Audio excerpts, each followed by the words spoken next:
Om Namo Bhagavate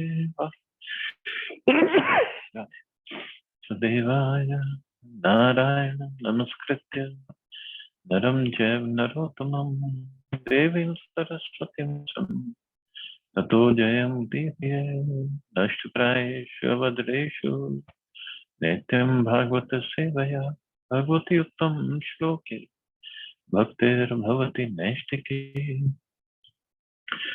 So continuing with the discussion on Srimad Bhagavatam, Canto 11, Chapter 22, enumeration of the elements of material creation, text 32 onwards.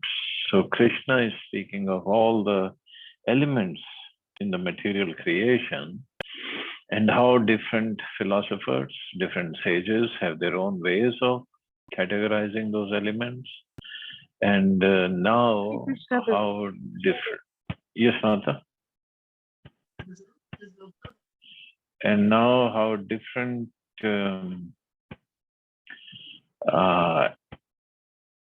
senses, sense objects, and the demigods controlling the senses, how they work together. Evam tvagadi shravanadi chakshu divadi nasadi chachitta yuktam. Similarly, the sense organs. Earlier he described the eyes and how light is necessary, and the demigod, sun controls the eyes. Similarly, the sense organs, namely the skin, ears, eyes, tongue, and nose, as well as the functions of the subtle body, namely conditioned consciousness, mind, intelligence, and false ego, can all be analyzed in terms of the threefold distinction of sense, objective perception, and presiding deity. So the individual soul has no permanent relationship with the interdependent material functions of the senses, sense objects, and controlling deities. The living entity is originally pure spirit soul, is meant to depend on the personality of Godhead in the spiritual world. It is useless to try to analyze matter and spirit within the same categories, since they belong to different potencies of the Supreme Lord. Thus, the act of spirituality, perceiving the Supreme Lord, his abode, and one's own self, is an entirely anti-material process realized with pure Krishna consciousness. So all the senses, how they interact with the sense objects and which presiding deity is controlling, it is mentioned, but in the purport it is said, what's the use? Because soul has nothing to do with it. Only thing soul has to do with it is if the senses are working properly, then we can use all the sense objects also in the service of the Lord. And the controlling deities will be very pleased if we do that. But other than that, if we just engage them in our if we use the senses for only gratification, then it's a problem. Yo aso guna shobha krito vikara pradhana moolan mahata prasuta aham trivrin moho vikalpa hetur vaikari kastamas endriyascha. When the three modes of nature are agitated, the resultant transformation appears as an element false ego in three phases: goodness, passion, and ignorance. Generated from the Mahat Tattva, which is itself produced from the unmanifest Pradhan, this false ego becomes the cause of all material illusion and duality. When the three modes of nature are agitated, how they are agitated? With the time element. And then further transformation happens. False ego, and then from false ego, other things come into being. By giving up one's false ego of identification with the three modes of nature, one can achieve Krishna consciousness, the pure original stage of existence. The word moho vikalpa hetu indicates that because of false ego, one considers himself to be the enjoyer of nature and thus develops a false sense of material duality in terms of material happiness and distress. False ego is removed by identifying oneself as the Lord's eternal servitor in full Krishna consciousness. So, unmanifest Pradhan. So, Pradhan is like all the elements are there, everything is there, but they're not manifested yet. And when they become manifested, it's called Mahatattva. And from Mahatattva, false ego is the first thing, and then all the three material modes and everything else, agitation, it's explained in third canto, I know. And it's very, very technical. I know it's technical. The point is, how do we recognize where is false ego? I mean, it's there, but for us, it's not an element that we can put our finger on, but it's a subtle element. And this false ego is when the soul starts to identify itself with the matter and stop identifying as servant of Krishna. Atma parigyan mayo vivan yastiti nastiti vidartha nishtha svertho api nevo parmet punsam matta paravritta dhyam swaloka. The speculative argument of philosophers, this world is real. No, it's not real. It's based on incomplete knowledge of the Supreme Soul and is simply aimed at understanding material dualities. Although such argument is useless, persons who have turned their attention away from me, their own true self, are unable to give it up. If one doubts the existence of the Supreme Personality of God, one will inevitably doubt the reality of the Lord's creation. Thus, without understanding Lord Krishna, mere argument and debate over the reality and non-reality of the material world are useless. Material world is real specifically because it emanates from the Supreme Reality, Lord Krishna. Without understanding the reality of Lord Krishna, one can never definitely ascertain the reality of his creation. One will always wonder if he is actually seeing something or merely thinking that he is seeing it. This kind of speculation can never be resolved without taking shelter of the Supreme Lord and is therefore useless. The devotees of the Lord are not inclined to such argument because they're factually advancing in spiritual enlightenment and are fully satisfied with the progressively more beautiful experience of Krishna consciousness. So some philosophers will say this world is real. Some will say, no, this is not real. And it is both the arguments are incomplete because if they believe in the Supreme Lord, if they understand the Supreme Lord, and the Supreme Lord is a controller, creator, maintainer of everything and destroyer of it also, so then they will understand this world is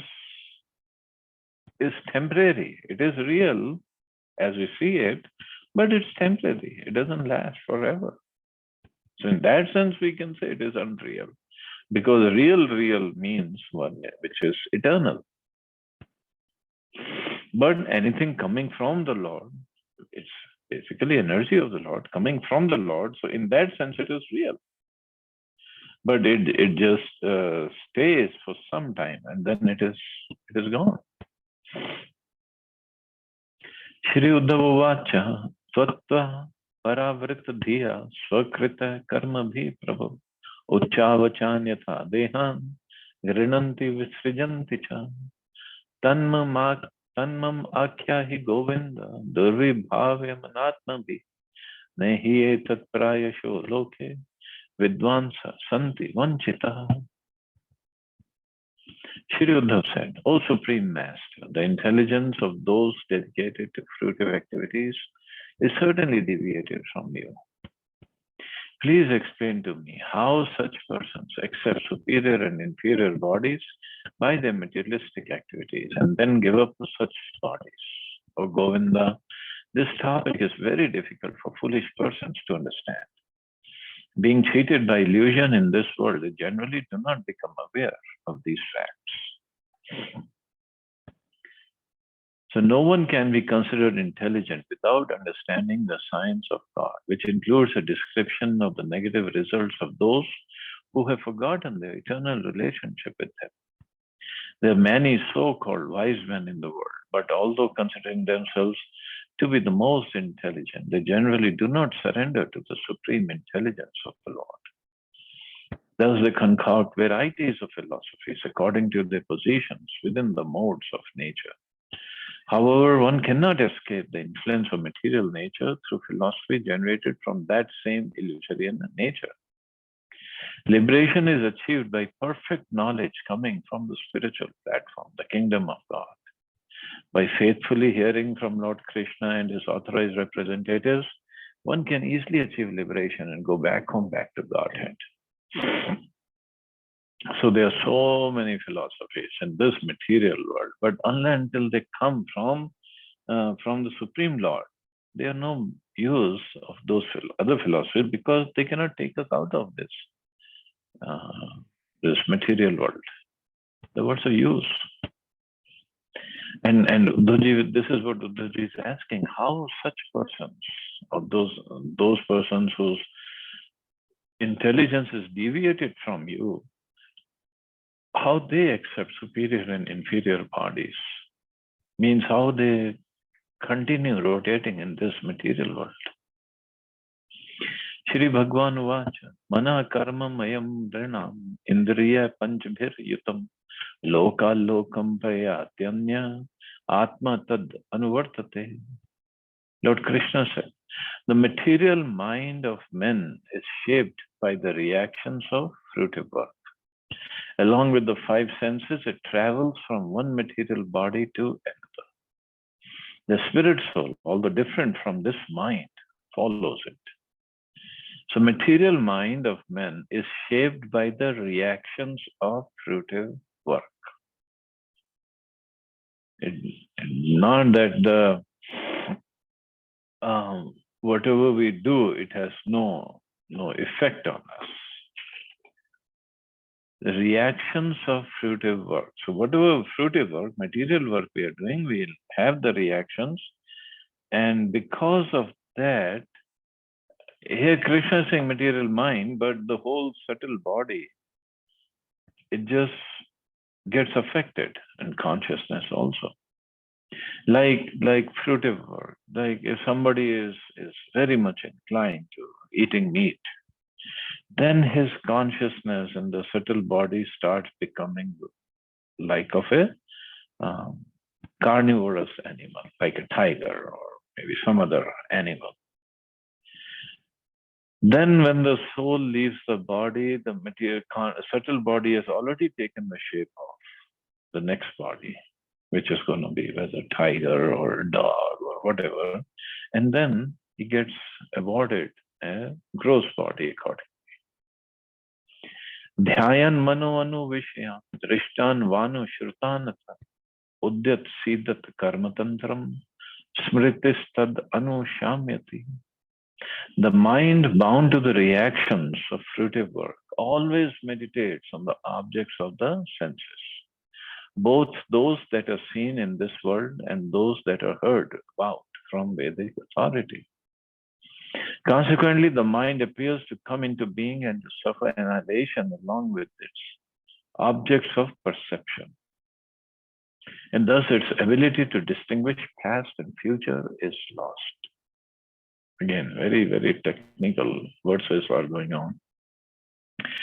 So one may ask how the subtle body of mind gives up its connection with one's physical body and enters another. Such entering and leaving of physical bodies is called birth and death by conditioned souls.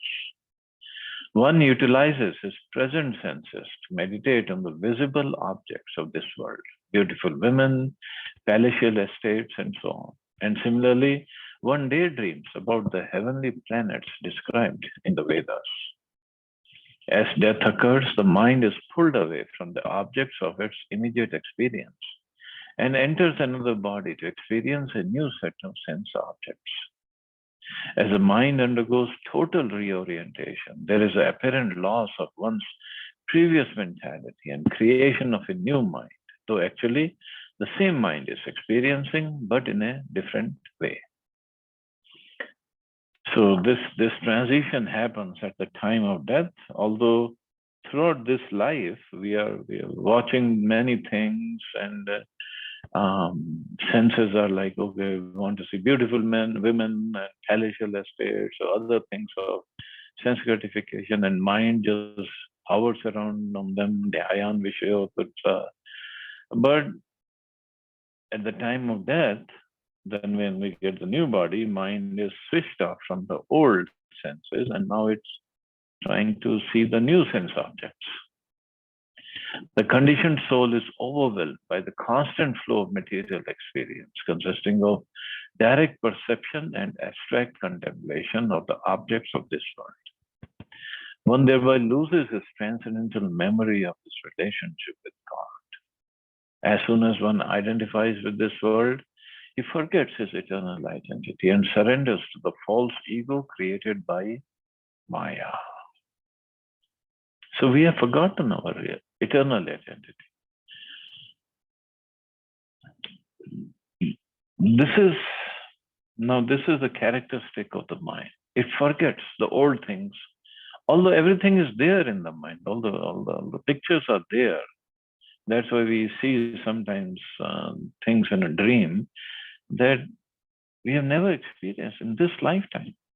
But so it must be coming from some other lifetime. And so many lives we have been through, millions and millions of them.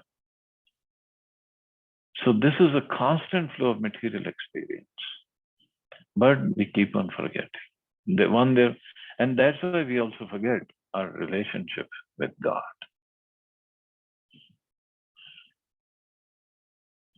And this is,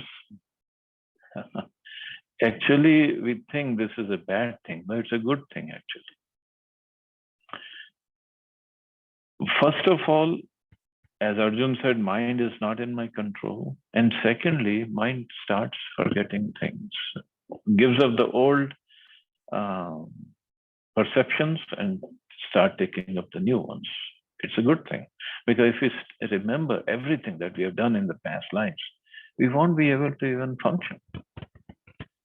And my mind is not in control, that's a good thing. That then we cannot, we can be rest assured that we cannot always dwell on the sense objects, because mind will keep on jumping here and there. It's very flickery.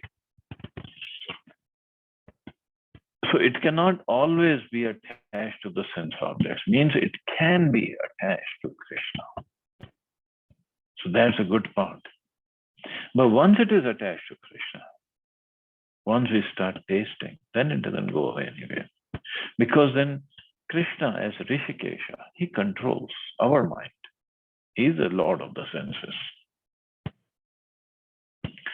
Vishyaviniveshena natamanam yat smarit punah jantorve kasya chiddhotheto mrityur ati anti vismritihi. When the living entity passes from the present body to the next body, so living entity means the soul, which is created by his own karma, he becomes absorbed in the pleasurable and painful sensations of the new body and completely forgets the experience of the previous body. This total forgetfulness of one's previous material identity, which comes about for one reason or another, is called death. Mrityu, atyanta vismriti, mrityu, this is called mrityu. Depending on one's karma or fruitive activities, one may achieve a beautiful, wealthy, or powerful body, or be degraded to an abominable condition of life.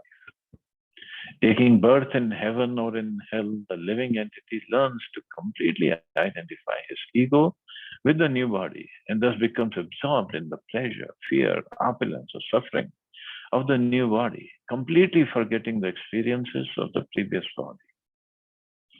Death occurs when the specific karma allotted to a physical body is finished. So death occurs when the specific karma allotted to a physical body is finished. Since that particular body's karma is used up. It can no longer act upon one's mind. In that way, one forgets the previous body. The new body is created by nature so that one can experience the karma currently in effect. Consequently, one's entire consciousness becomes absorbed in one's current body in order that one can fully experience the results of his previous activities. Because the living entity falsely identifies himself with as the body, bodily death is experienced as death of the soul. The soul never dies. Soul just moves to another body. Actually, however, the soul is eternal and is never subjected to creation or annihilation. This analytic knowledge of self-realization is easily understood in Krishna consciousness. And as Bhagavad Gita says, death is like what? Changing of the clothes. Just like we take off old garments and put on new garments, so soul also gives up old bodies and puts on new bodies. But a dhira means a sober means spiritually enlightened person, is not affected by such change. So not affected means it's not that we are not going to die. We all are going to die. We all are going to leave these bodies. But the soul is not affected means he will continue with his services as Krishna's servant.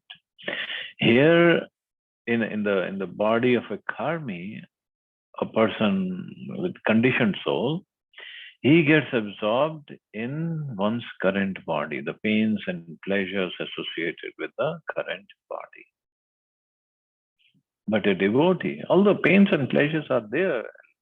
This is like a package comes with the material body, but he doesn't forget Krishna. He doesn't stop serving Krishna. Maybe as a little baby, if he left his previous body, made a good progress in bhakti, then even when he has a little baby body, then he can carry on with his services. When we have seen so many videos of little babies chanting and dancing and playing mridanga or doing other activities. They must have done plenty of devotional service in the previous life.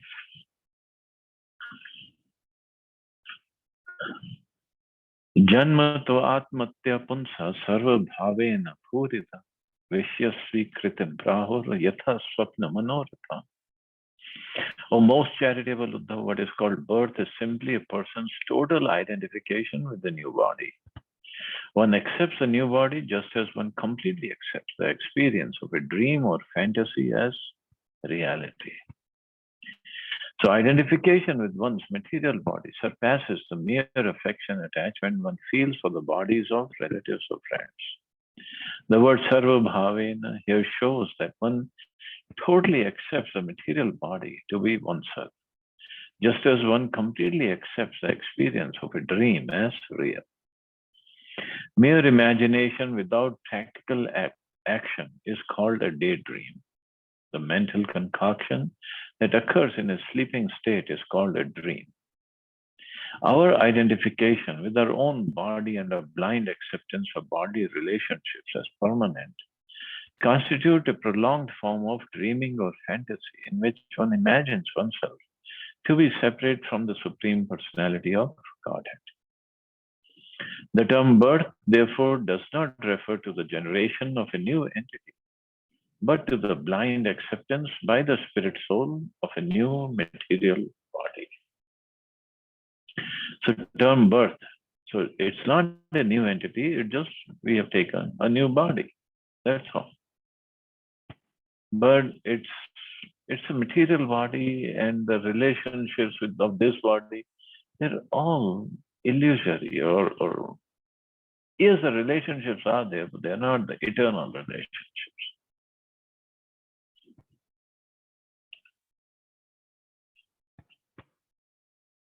Swapnam manoratham chetam praknam na smarti aso tatra purvam ivatmanam apurvam achanupashyati Just as a person experiencing a dream or daydream does not remember his previous dreams or daydreams, a person situated in his present body, although having existed prior to it, thinks that he has only recently come into being.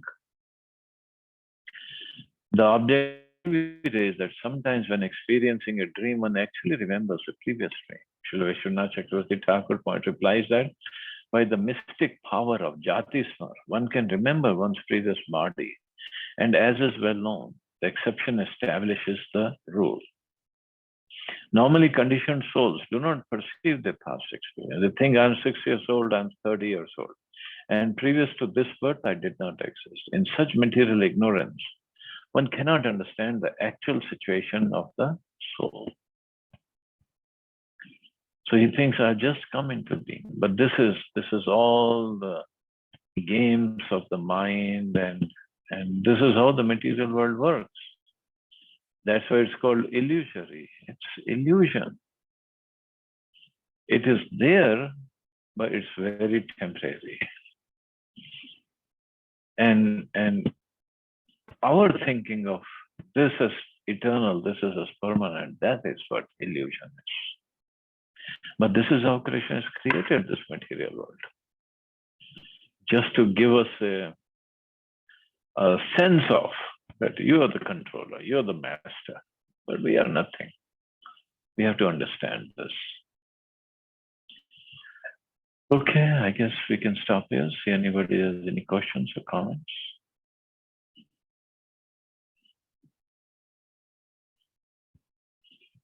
Hare Krishna, Prabhuji. Please accept my medicine. Prabhuji, Hare Krishna. there has been so much written on mind and the way mind works actually. But it is like, seriously, as Arjuna has mentioned, it's really very difficult to control it. As a as a human being, we actually go through a lot where we really forget. Even a good experience we forget. In a daytime, what we have read in morning, what we hear in morning, we forget it by evening. So what did Krishna say? Yes, Arjuna says it's difficult to control the mind. Krishna said it is possible by practice and detachment, abhyas and vairagya. Correct. So practice of devotional service, and vairagya means detachment from material activities. So practice. And ultimately, when we surrender to Krishna, Krishna is Rishikesh. We are not. We are not the controller of the senses. Krishna is. So Krishna controls our senses. Yes, Prabhuji. He helps. So that is only a hope that we will at least not be able to control the senses. That is not the main goal, but at least whatever we are, we will be in a position to serve Krishna. That's the whole idea. Thank you very much, Prabhuji. Okay, thank you. Chalo, you all have a safe and wonderful day. Hare Krishna. Jai Shri Prabhupada. Hare Krishna.